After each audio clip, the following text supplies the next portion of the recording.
If you think about Rise of Kingdoms, I'm sure there's a few words that come to mind. City building, war game, commanders, equipment.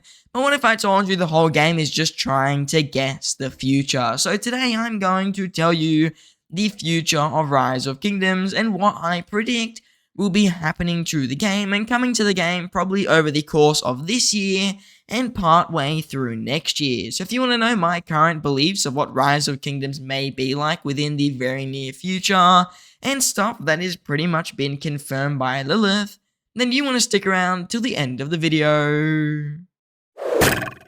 Now let's quickly start off by saying not all of this is confirmed by Lilith. A lot of this will be some form of speculation, but some of the stuff has been confirmed and I will discuss when something has been confirmed. So if there's one thing I talk about that Lilith has hinted at or pretty much said outright will eventually come to the game, I will be discussing it. But if something is not explicitly mentioned by Lilith, I won't be mentioning that, but just know if I didn't say Lilith said it, then they haven't said it is really the moral. So if Lilith has said something, I will mention it, but if they haven't, then I will not mention it at all. So not everything here is said by Lilith, but a lot of it is hinted to, or just stuff we can predict that will be coming to the game. Now the first thing I would like to discuss, and this has been a bit of a discussion over the last day or so, is the possibility of tier 6 units. There's been a bit of talk around adding a new age to Rise of Kingdoms, something like the Enlightenment Age, Renaissance Age, Gunpowder, Modernistic Age, and that has just been the current talk right now from Lilith. They sent out a survey,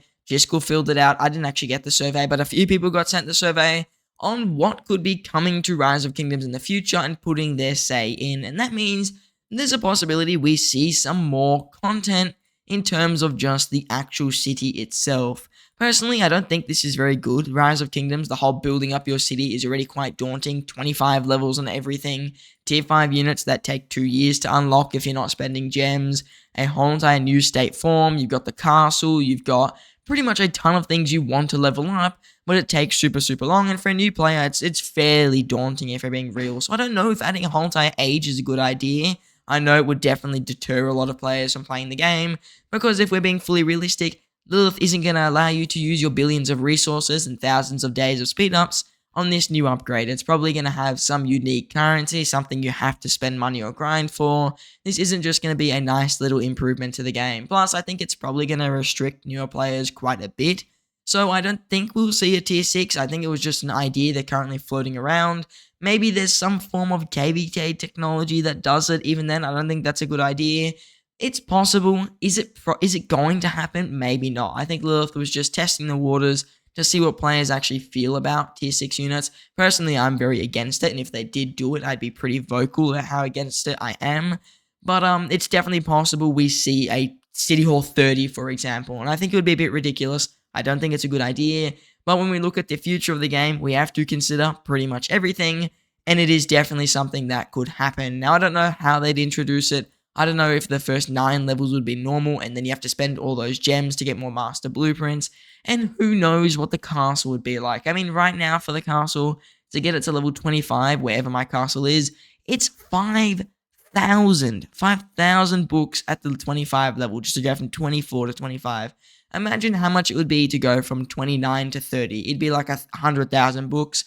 Not to mention, we've sold a lot of our books. No one stashed them up. It just doesn't make sense at all to add another whole City Hall level at this point in the game. That being said, though, I wouldn't really go against holding on to these books and arrows.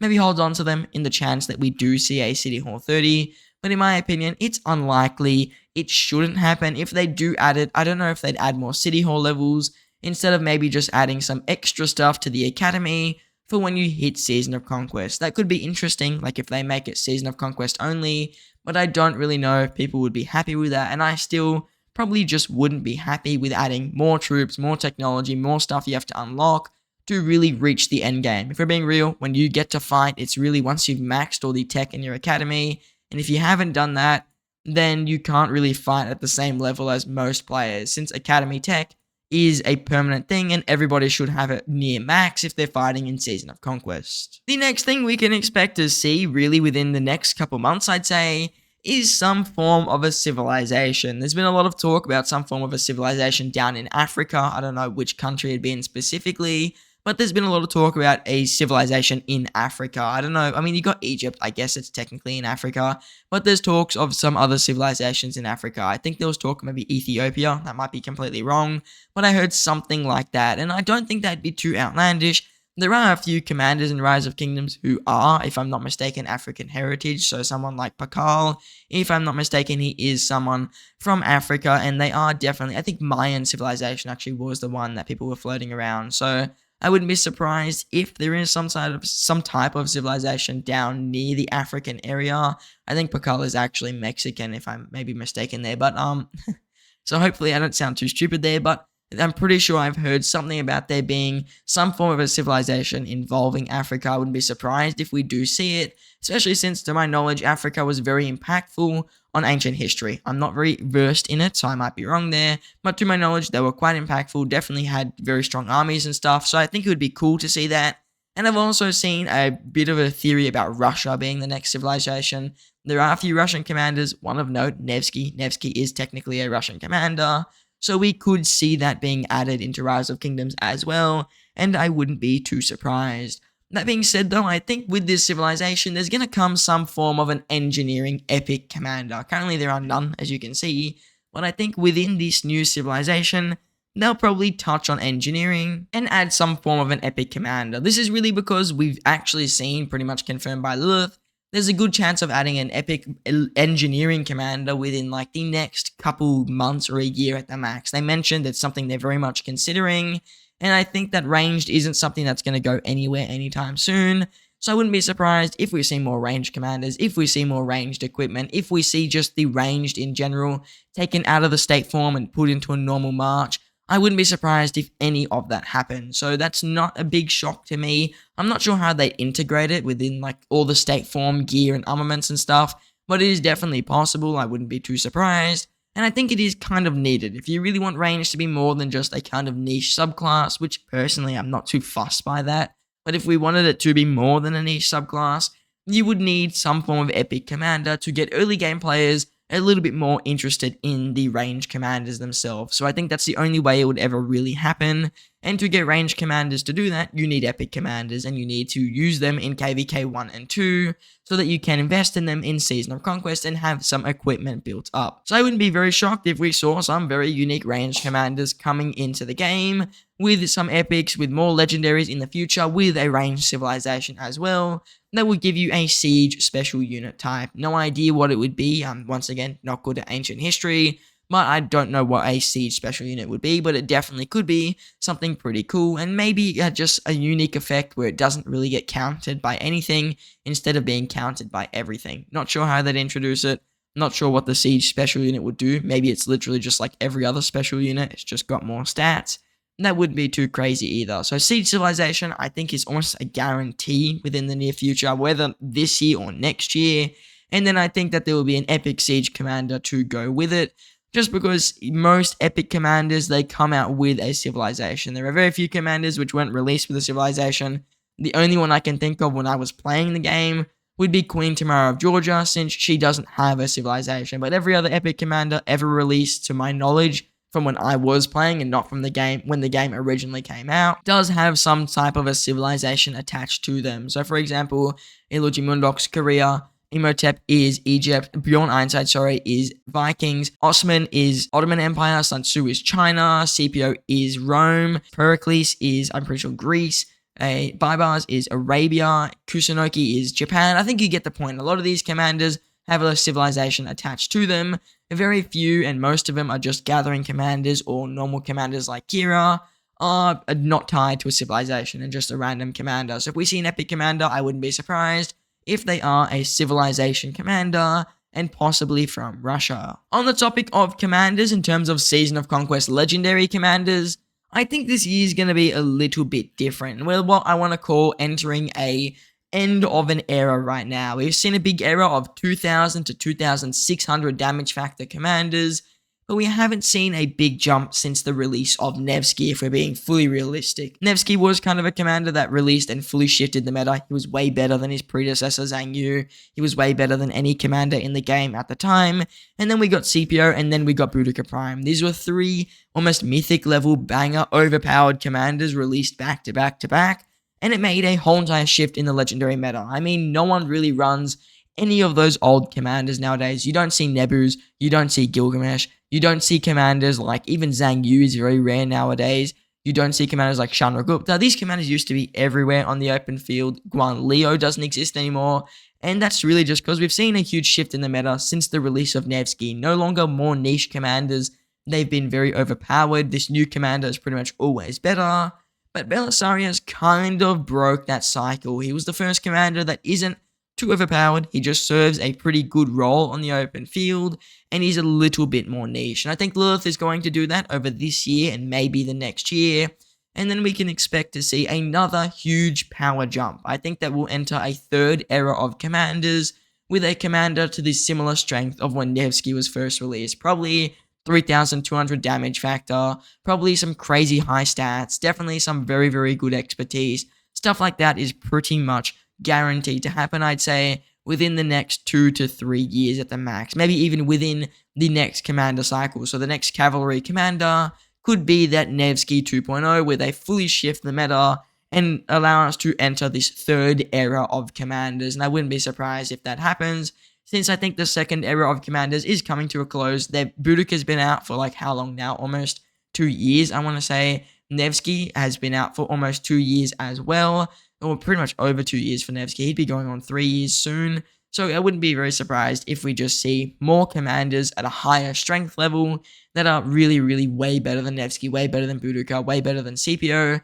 and they add a whole new dynamic to the game, or just a very massive power jump. That's not too surprising to me. And I think Belisarius know that these are the niche commanders that are going to move towards the newer commanders. So for example, I think Infantry next cycle, which is the upcoming one, will receive some sort of a more niche commander. Some smite commander that's not too overpowered, that's not too bad really. Someone similar to the power of Belisarius. And then I think archers will receive a similar commander. And if that happens, then we are pretty much guaranteed to eventually jump up in power ridiculously and enter a third new era of commanders, which are just way stronger than the previous era. With them being like Nevsky and all that, these new commanders will be way stronger, completely game-changing, and the old commanders will be not even close to the new commander's strength. The next thing in terms of equipment, I'm not too sure where this system would really go, but I do think we won't see too many changes to equipment over the course of this year. The reason I say this, we just got the full awakening system. Pretty much no one's got fully awakened sets unless you're a big whale. So I don't see a reason to add a whole new level to equipment. I don't see a reason to add any extra shenanigans to it. I think right now equipment is in that level where it's got a lot of progression to go for pretty much every single player. Anyone that's finished it is the whale of the whale. Like, they're pretty much just absolutely cracked. And no one else is really that ahead on their equipment as a free-to-play or a low spender. So I think equipment won't shift too much. I don't think we'll see any real new equipment. I mean, we got the siege. We'll probably see a siege weapon. I can almost guarantee that. But in terms of other things, I don't think we'll see new cav or infantry stuff. I don't think we'll get another leadership type set at all. And the gathering gear, I think, is fully done now with the Witch's Wardrobe. So I think equipment is going to be fairly stagnant this year. It's just going to be one of those years where everyone's got something to do with it. Everyone's going to try and get new items. I mean, I'm not even finished with my sets yet. I still have my Boudica's one left. And then I have to take them all to tier 2 and then all of them to tier 5. It's going to take a very long time. I'm sure most players can agree with me. It's going to take them a long time and a lot of gems as well. So equipment probably just going to be very, very stagnant for a while. Not many big changes, not many big additions to it, and I don't think there will be a whole new system either. The same thing will probably be said for formations. I think we'll see a new formation maybe a little bit later into the year, and we saw the staggered formation already quite recently, which is definitely a pretty big addition. I mean, it's nothing that's too OP, but these are like kind of quality of life formations. Getting to rallies faster is definitely nice.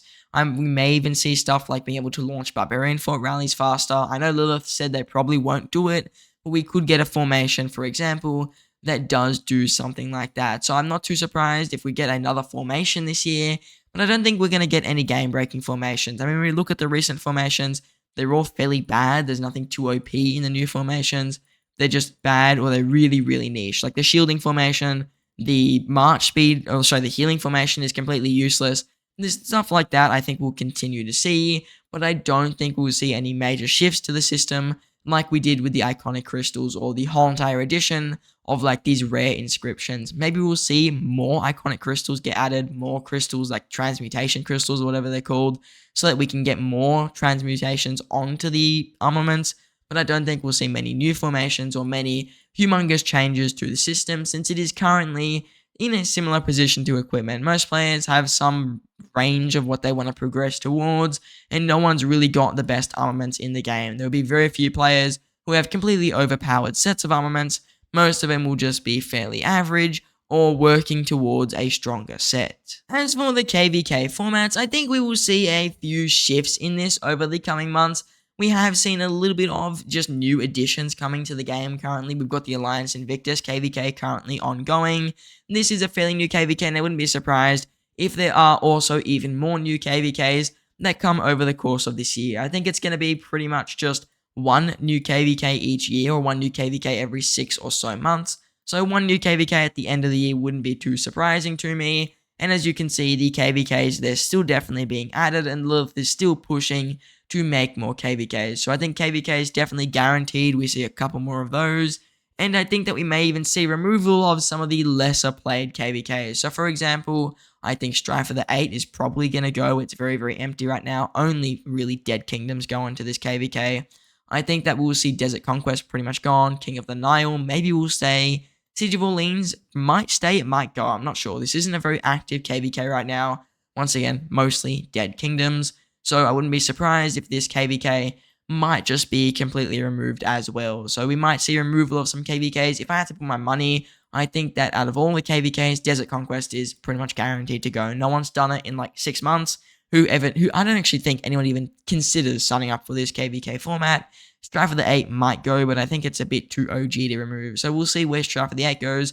But other than that, I think the other formats, they're all pretty well played. Stratagems is played. Warriors Unbound actually might be removed as well, just because you can pretty much play any other KvK and it's got the same features. So I think really, if I had to guess, 2 KvK formats that will be replaced. Warriors Unbound, and also, well, definitely Desert Conquest, since no one plays that. So I'd put my money definitely on Desert Conquest going and being replaced with some new format. But that being said, I also think there'll be some shifts in terms of how kingdoms sign up for KvKs. I don't know if we'll be limiting Imperium kingdoms anymore. I think we might see a bit of a shift towards merging some of these very dead kingdoms. I mean, a lot of the kingdoms in here, and this is like a KvK with 30 kingdoms in it, some dumb number. These kingdoms will probably start to merge inside of a KvK into like one Mega Alliance for the KvK, something like that.